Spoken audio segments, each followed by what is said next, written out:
I truly do have a crazy amount of stories, and I think it's time that I start to go one by one and share them, starting with my own and my son.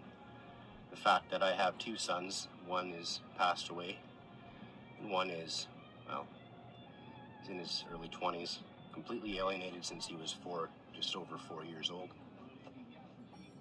And I've met along the way in my journeys in family court advocating, as I've nicknamed myself family court guy here.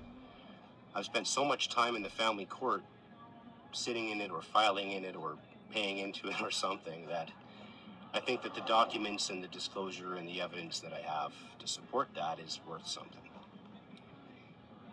You know, I never wanted to drag into the story the people that have added themselves to it the way they have. I didn't ever want, I certainly would never have wanted some of the witnesses that came against me to do that to themselves, but they did. They chose the path they chose. They chose to add themselves to my story. Now, along the way, I have many text messages to some of them saying, "Stay away. Don't get involved. Don't do it." But they did it. Now, lately, guys, this was a good one. I've been arguing with a guy for 24 hours. Yesterday morning, I finally took the final phone call of this guy. He would call as a client. He started out as a client last January, and then it turned into a friend, because I believe that people should become friends and work with each other, but not anymore. Not anymore.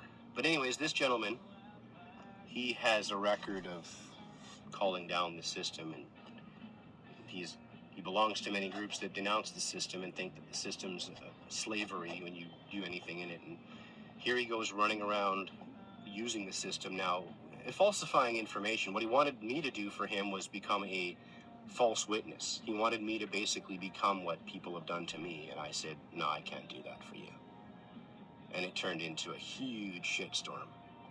It turned into me seeing his true colors. I mean, the way I'm talking now is who I really am. Now I get myself going, because I know if I get myself going, some idiots out there is going to take a 12-second segment of 2 minutes and they're going to make a story out of it. And then one day down the road, I'm going to come along and say, hey, this is what it was about.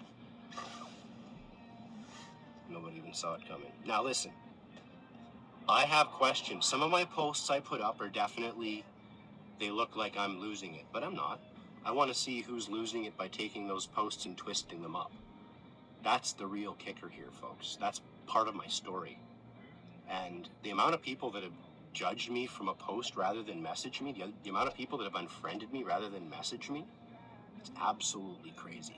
And this is people out there on social media saying they're advocates, they're trying to get their kids back. They haven't seen their kids for 300 days or 200 days or 19 days or 12 days. Like, really? And then I don't hear from them. I see their stories, I follow them, I like their posts, I support them, and all of a sudden one day, they're gone. I'm like, why? Why does the advocate world look like that? Why does the support world look like that? More later. To whoever watched this video, you're valuable to the story. Please come back later and watch more.